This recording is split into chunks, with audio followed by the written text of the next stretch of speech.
All right. Welcome once again to another class, and a lesson on the JAM chemistry syllabus. And today we are going to be looking at nuclear chemistry. And for those that are just joining anyway, let me start off by introducing myself. My name is Anjori Oluwafemi Excel. I'm a graduate of chemistry, studied chemistry at the University of Ibadan. I also have a PhD in science education and equally have a master's degree in environmental and analytical chemistry from the Redeemers University, Ede. Okay. We want to quickly look at nuclear chemistry, and these are our lesson objectives for this lesson. Okay.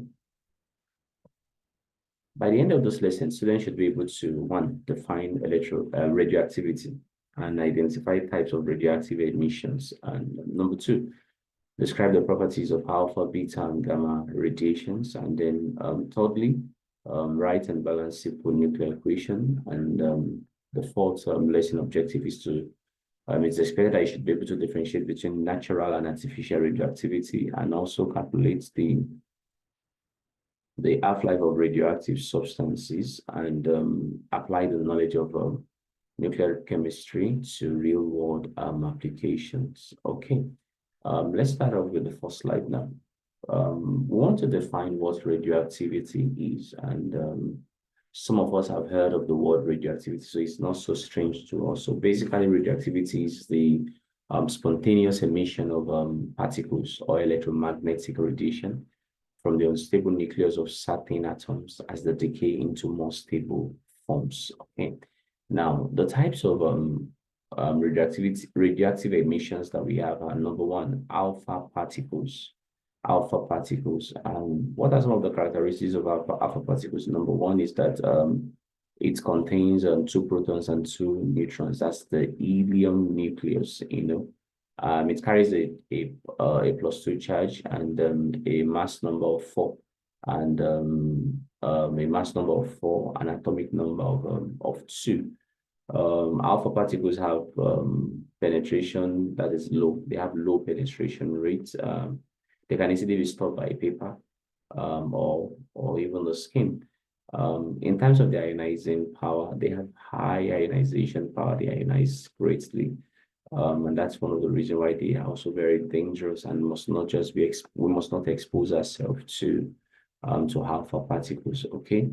Having said that, the next thing that we need to look at is the beta particles, and basically it is contained of the electron or the positron emitted from the nucleus, and the symbol is what we can see there.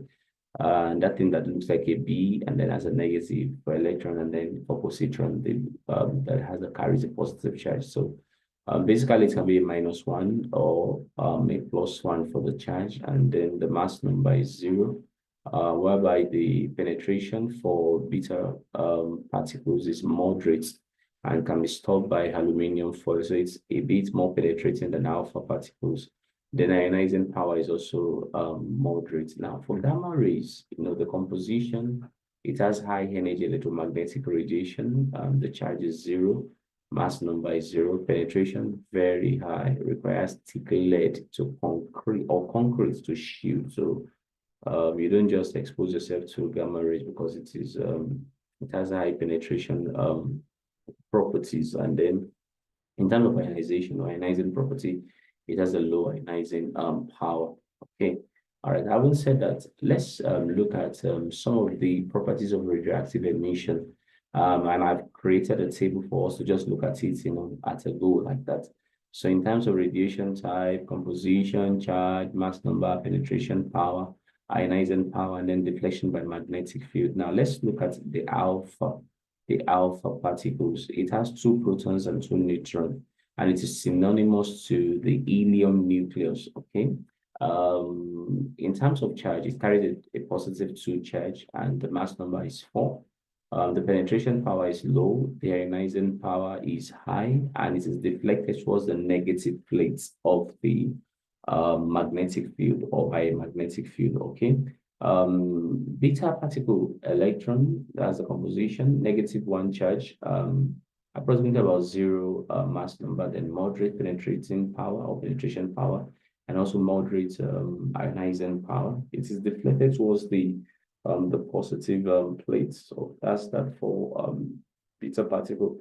The gamma is an electromagnetic wave. It has 0 charge, 0 mass number, high penetration power, low ionizing power, and it's not deflected by the magnetic field. Okay.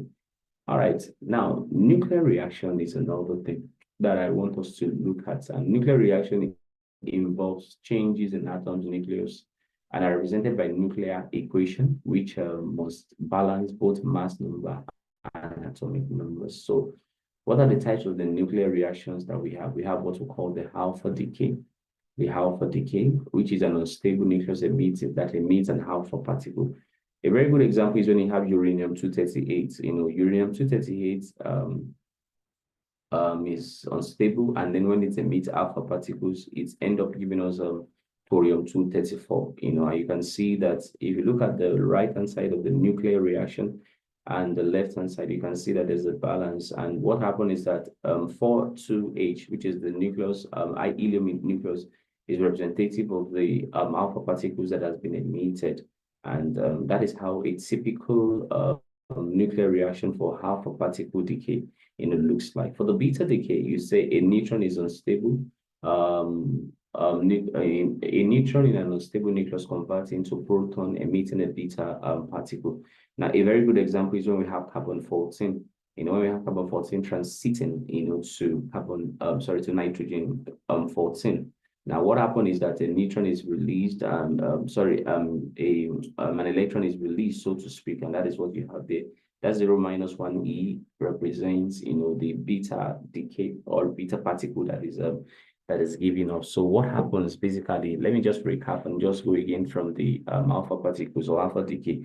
You discovered that for alpha decay, for an alpha decay or an atom that releases alpha particles, or is, you know, yes, for alpha decay, basically, what you see is that there's always an increase in the mass number by 4 and an increase in the atomic number by 2. I'll repeat that again. When there's an alpha particle decay, what we will see basically is that the mass number increases by 4, and then the proton number or the atomic number increases by 2. And that is what you see in uranium-238 transiting to thorium-234. And you can see that there's an increase.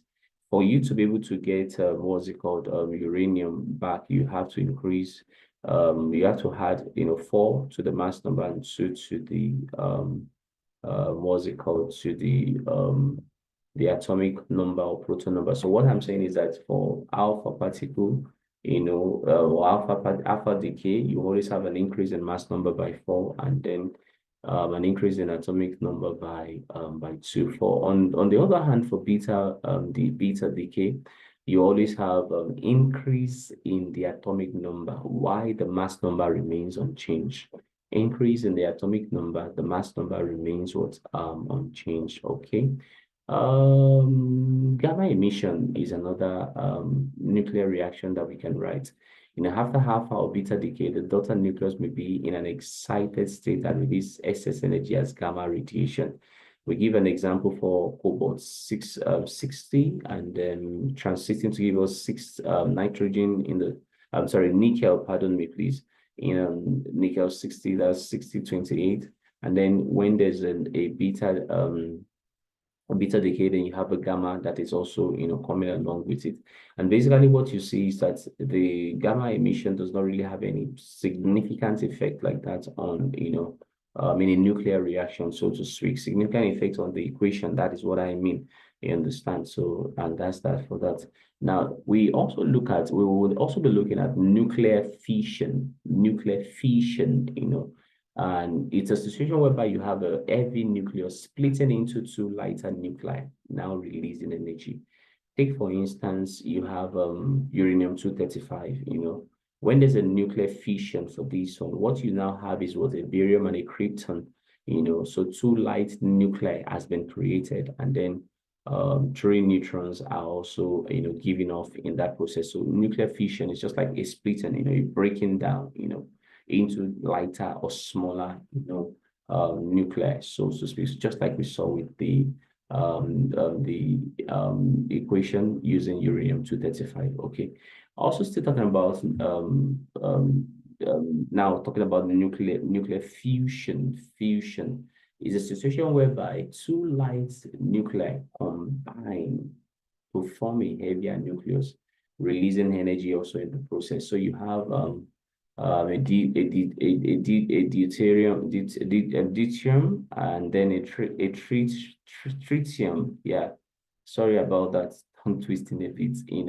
When they combine together, these are isotopes of hydrogen to be precise. So you have the deuterium and then the tritium. So when they combine together, you end up having helium nucleus or a helium atom, and then one neutron is given off in the process. So that's that for nuclear fission and nuclear fusion.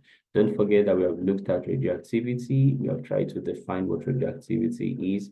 We have tried to look at the types of radioactive particles that we have, talking about the alpha, the beta, and then the gamma radiation. Then we have also looked at their properties. We've considered a nuclear reaction. We've looked at when there's a beta decay, when there is a alpha decay, and then when there's a gamma decay or radiation. And we've talked about that. So we've also looked at nuclear fission and then nuclear fusion. Okay, all right. So we want to look at or to compare natural versus artificial radioactivity now. Now, natural radioactivity occurs in unstable isotope found in nature.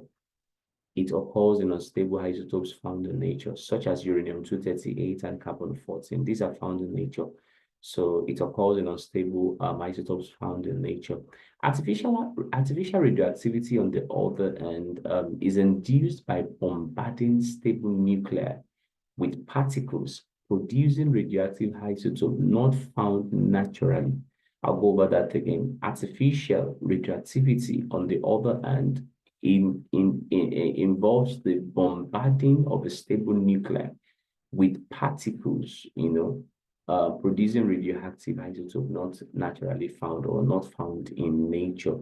So that's the difference between natural radioactivity and artificial radioactivity. And an example of artificial radioactivity is when we bombard aluminum with beta particles. When you do that, what happens is that you end up having, a radioactive isotope like phosphorus, which is the 3015 phosphorus, and then neutron is also released. So that is the distinction or the difference between natural and then artificial radioactivity. Okay. So another thing which is very, very important that we also need to look at is the half-life. The half-life. Now, the half-life of a radioactive substance is the time required for half of the radioactive nuclei in a sample to decay. The time is required for half of the radioactive nuclei in a sample to decay. So we calculate it using n equals to n naught half, 1/2, then the T half, like T over T half. So where n represents the remaining quantity and n naught represent the initial quantity, and T is the elapsed time, and T half is the half-life. So that is for the half-life. Let's look at the calculation involving that has to do with half-life now. Sorry. A 100-gram sample of a radioactive isotope has a half-life of 5 years. How much remains after 15 years? A 100 sample of a radioactive isotope has a half-life of 5 years. How much will remain after 15 years? Now, the number of half-life is basically equals to 15 divided by 5, which is equals to what? To 3. That's the number of half-life, because we were told that that's the half-life of 5 years. So 3. So now the remaining quantity now will be what? 100 multiplied by half raised to power 3, which will equals to 100 multiplied by 1/8, which is 12.5 grams. In case you're wondering, don't forget our formula. We just plugged in the formula and then we use the formula. We know what our half-life is. We know what our we know what our, what's it called, N naught is, so we can calculate N from it. And that was just what we did. So we calculated N by, that's the quantity remaining, and fixing in these values that we have been given in the question. And then we arrived at a 12.5 grams. So 12.5 grams is what will remain after 15 years. Okay, thank you. So let's look at the application as we try to bring this home now. Application of nuclear chemistry. Now, nuclear chemistry has found usefulness in medicine. How many of us have been about to, maybe when you wanted to enter school, or maybe you had an injury, you see the doctor telling you, oh, yeah, go and do an X-ray, and then you go to do an X-ray, the X-ray will be taken, and then you take it back to the doctor. The doctor will ask, okay, this is what is wrong, this is what is wrong based on this X-ray. So not only that, it has also found use in radiotherapy for cancer treatment. So we have seen nuclear chemistry being used to bombard, so to speak, tumors in order to destroy them. So it has found usefulness in radiotherapy for cancer treatment, and also for diagnostic imaging using radioactive tracers. So we have also found usefulness in that regard. In the industry, nuclear chemistry is used in radiography for inspecting metal wets. So we want to know, is there a crack? Is there a fracture, or whatsoever it is in the metal? One of the ways you can do that is by using radiography, and then you inspect the metal to ensure that there are no cracks or leakage or fracture in the welded metal, the metal that you have subjected to welding. Okay. Another area that nuclear chemistry have found usefulness in is in archaeology. Like I said earlier, is using carbon-14 dating to determine the age of artifacts. Sometimes we stumble on certain things, maybe an archaeological site.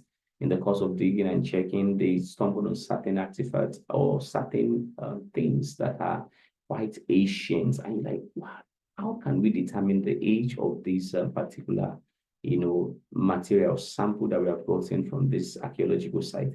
One of the ways to do that is by using carbon-14, to date, what the years of existence of that particular substance is.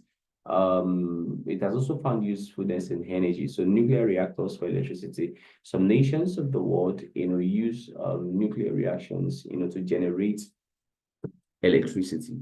And it's a very, very cheap way to generate electricity, but you just have to be very careful so that we don't have a situation whereby there will be a nuclear explosion, and then it will affect, people in and around the nuclear reactor, or affect, the water bodies, and also like what we had in Chernobyl, we can use it in the energy sector, or it is used in the energy sector to generate electricity. So it is used to generate electricity. All right, now let's quickly summarize our lesson. So we have talked about radioactivity, and we said it involves the emission of alpha, beta, and gamma radiation from unstable nuclei. We've also looked at nuclear reaction and then how it can be balanced, and then we've looked at half-life, and the how we can calculate it. We've defined what it is. We also looked at the different applications of nuclear chemistry in medicine, in industry, in archaeology, and so on and so forth. Okay, so we have been able to cover all those in the course of this lesson. Okay, let's quickly just evaluate this lesson with these few questions. The first one says that alpha decay equation, write the nuclear equation for alpha decay of polonium-210. And probably I'd even given the solution here. It's just something like that. So what I want you to do for me now is this. I want you to write the alpha decay for thorium-234. Thorium-234. So please write the alpha decay and let me know what it is in the comment section. Beta decay equation also. So I write the nuclear equation for the beta decay of iodine-131. And then you have that to be that. So what I want you to do for me now as an evaluation is now for you to write that of krypton and that of barium for me. Tell me what it will look like. All right, thank you. Put your answer in the comment section, and I will react accordingly to it once I see the question. This question says that a 80-gram sample of a radioactive isotope decays to 10 grams in 24 hours. What is its half-life? So I've even gone through this now calculating. But what I want you to do for me is I'm going to twist this question a bit, and then I want you to answer and put the answer in the comment section for me. The question I'm giving now as an evaluation is this, just using this one as a guide, is 150 gram of a sample of a radioactive isotope decays to 50 gram in 24 hours. What is its half-life? 150 gram of a sample of a radioactive isotope decays to 50 gram in 24 hours. What is its half-life? So you work it out and let me know what the answer is in the comment section. All right. Thank you very much for joining this lesson, listening and for also watching. And I hope you've gotten something valuable out of the lesson today. So I'll see you in the next class, and we'll be treating a different topic in the next class. Thank you for joining once again. I'll see you in the next class.